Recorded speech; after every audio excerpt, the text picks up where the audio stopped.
kiri? Tengah. Berarti dua-duanya kedengaran ya. Oke, berarti nggak ada masalah. Kemudian kita cek kunci ringe. Ya. Ini taruh di belakang. Ini tulang mastoid sini. Kedengaran deh? Enggak.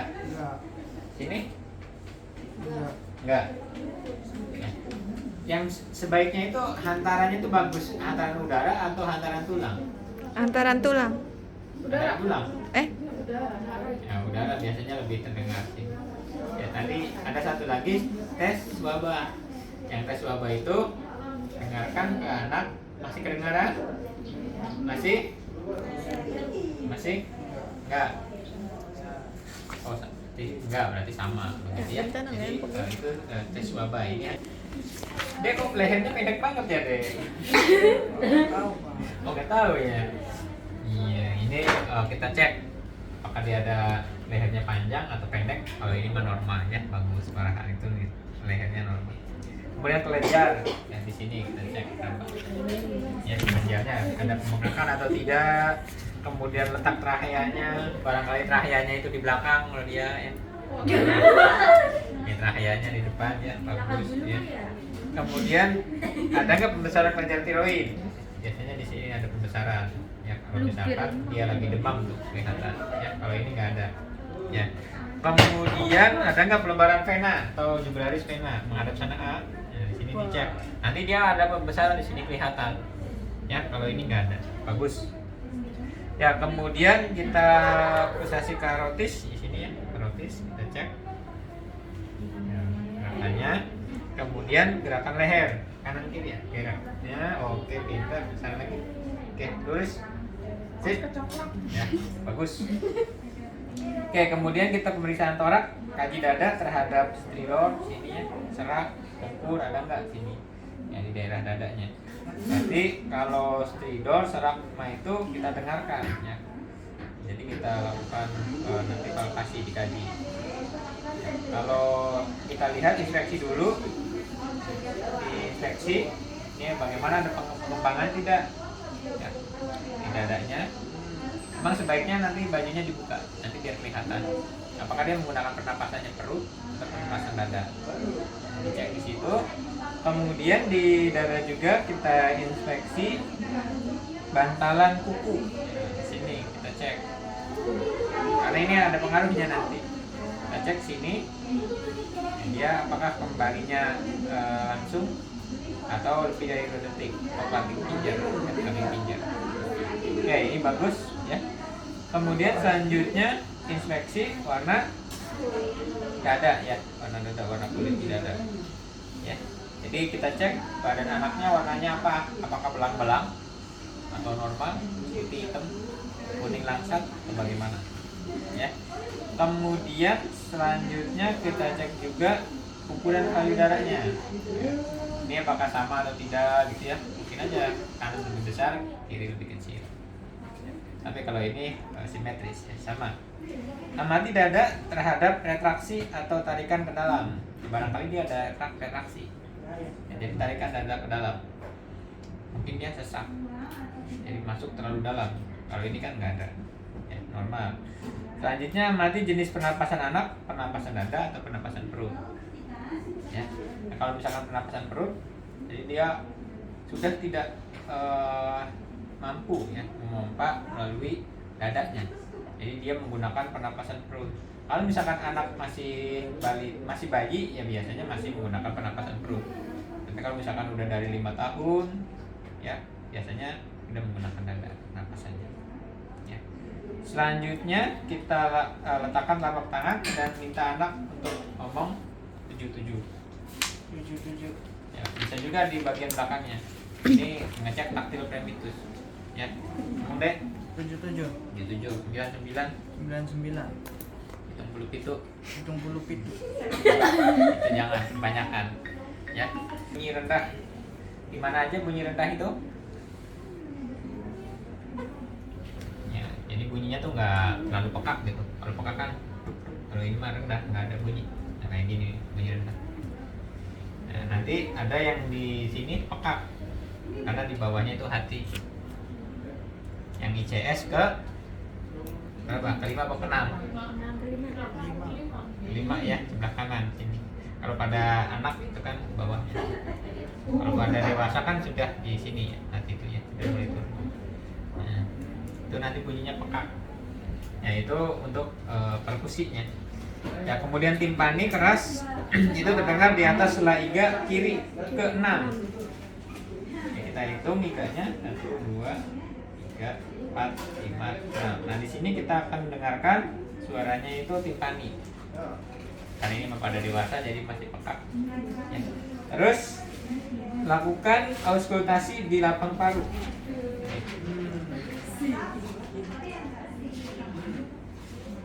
Suara napasnya apa?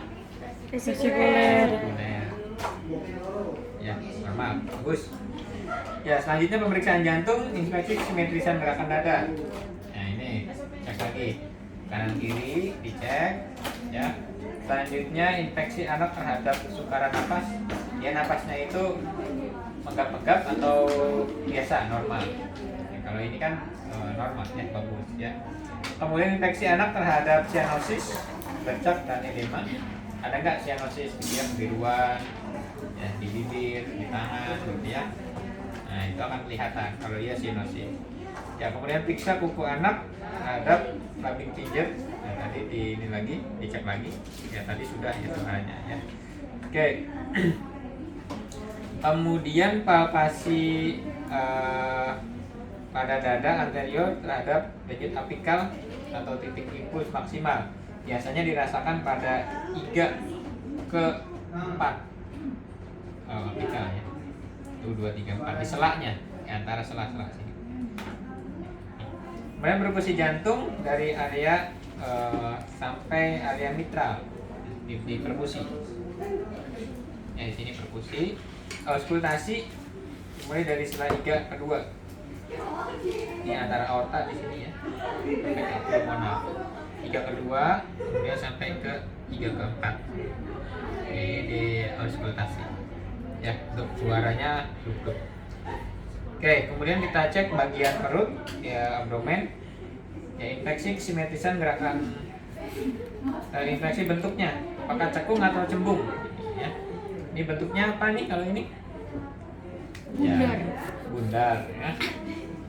Ya, itu bentuknya normal. Kemudian inspeksi umbilikus. Jadi di pusarnya apakah ada warna merah, kemudian ada luka, kemudian baunya bagaimana kalau ada luka gitu ya. Kemudian apakah ada inflamasi ya. Kemudian gambaran vena di sini perut. Nah, biasanya ada spider nevi di sini. Jadi kayak ada gambaran vena ini di spider nevi. Kemudian auskultasi terhadap bising usus. Dengarkan khususnya.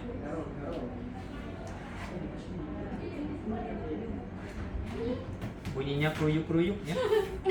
Kayaknya udah mulai lapar karena ini udah jam berapa sekarang? Jam 2. 3 ya. Oke, kemudian lakukan perkusi pada area abdomen. Ini ya, perkusi. Biasanya kalau di atas lambung tuh timpani bunyinya. Tung-tung gitu ya. Ya, ini di perkusi. Kemudian palpasi di setiap kuadran kita cek barangkali ada nyeri tekan gitu ya pada abdomen. Ya. Ini kan di sini ada hati, ada ginjal gitu ya. Enggak ada nyeri tekan ya pada anaknya. Kemudian kita lakukan perkusi bisa ya, perkusi yang diketuk di bagian ginjal. Kalau ada nyeri ginjal tuh yang dari belakang ya, belakang nanti kita ketuk. Oke, kemudian selanjutnya pemeriksaan genitalia bagian sini genitalia. Kalau pada perempuan cek apakah ada sekret atau tidak yang keluar ya. Kalau tidak dari uretra dan vaginanya kita cek. Ya. Kemudian labia majoranya kita cek di situ apakah ada perlengketan atau tidak. Kemudian himennya di himen, ya, di himennya apakah ada atresia atau tidak. Ya. Kemudian di klitorisnya besar atau tidak. Kemudian setelah itu kalau pada anak laki-laki kita cek uripisium uretranya, ya, apakah ada lubangnya itu di depan, ya jalan lahirnya jalan BAK-nya di depan atau di bawah. Kalau di bawah tuh hipospadia, kalau di atas epispadia, ya tuh. Kemudian penisnya, nah kalau penis apakah dia ada pembesaran atau tidak. Kemudian kalau misalkan dia BAK, apakah audipisium uretranya itu membesar, ya di situ kita cek. Kemudian setelah itu skrotum. Nah kita cek skrotumnya membesar atau tidak. Testisnya bagaimana. Kemudian kita lakukan refleks seperti ini yang di refleks remaster. Jadi nanti kita goreskan tangan, biasanya skrotum itu akan narik ke atas. Ya, seperti itu. Ya, kemudian pemeriksaan anus dan rektum kita cek atau inspeksi apakah ada tumor di anusnya gitu ya. Agak miring ke sebelah kanan. Nah, tuh ya kita cek. Di sini. Di anusnya di sini. Ya, di anus kita cek apakah ada di rektalnya itu ya apakah ada atresia atau tidak, ada tumor atau tidak. Ya, kemudian apakah ada tonus sphincter aninya bagaimana gitu ya. Jadi biasanya kan bangun tuh. Ya kalau mau BAB kan buka kemudian menutup. Nah itu namanya sphincternya. Ya, sphincternya kelihatan nanti apakah dia normal atau tidak. Ya, kemudian setelah itu kita lakukan pemeriksaan ekstremitas. Ya, kita sini. Nah, di ekstremitas kita inspeksi untuk cara berjalan. Nah, kalau ibu apakah anaknya sudah bisa berjalan, Bu? Sudah ya. Kalau berjalan dia bagaimana? Sekarang kalau berjalan kuat nggak ya? Masih lemas ya? Lemas ya. Ya, kita lihat bentuk kakinya aja kalau gitu ya. Bentuk kakinya apakah ini normal atau letter X atau letter O begitu ya untuk kakinya. Kemudian setelah itu kaji terhadap kleput. Ya, kalau kleput itu dia lapaknya itu miring seperti ini ya. Miring dia, jadi napaknya itu pakai bagian luar kaki. Jadi itu bagian dalamnya, ini bagian luarnya sini. Untuk kleput kita cek. Ya, jadi apakah dia menggunakan kleput atau tidak. Ya, kemudian kita juga lakukan pemeriksaan persendian ya. Di persendiannya di sini ada nyeringa, di persendiannya ya, di ekstremitas atas, ekstremitas bawah itu dicek semuanya. Kemudian ada pembengkakan atau tidak, kekuatan ototnya bagaimana, coba deh diangkat deh, ditahan ya. Ya ini kan kekuatannya bagus ya. Tangan juga sama, kaki juga sama dicek seperti itu. Ya kemudian jumlah jarinya, ya jumlah jarinya kan apalagi kalau bayi yang baru lahir itu kan benar-benar dicek jumlah jarinya. Nah, kalau ini kan ya berarti masih normal. Kalau ada 5 normal, kalau lebih dari 5 apa kemarin? Poli daktili ya. Kalau kurang dari 5 sindaktili. Ya itu. Ya setelah itu kita cek nyeri di kaki ya. Nah, di sini ada nggak nyeri atau tidak nih di bagian kaki? Oke. Itu sudah dari ujung kepala sampai ujung kaki kita sudah lakukan pemeriksaan. Setelah itu kita catat ya apakah ada ketidaknormalan atau tidak, ada temuan atau tidak, ada masalah atau tidak. Nah itu kita pamitan pada anak dan ibunya. Baik Adek, ini saya bereskan kembali Adek ya. Ini pemeriksaannya sudah selesai. Nanti saya akan melaporkan ya, menuliskan hasil pemeriksaannya. Tentu saja kalau ada perlu, kemudian ada yang perlu dibantu, boleh nanti tekan bel aja. Tekan bel. Ya, saya berdinas di sini dari jam 7 pagi sampai jam 2 siang. Itu saja. Saya ucapkan terima kasih atas kerjasamanya. Ya, kemudian kita bereskan.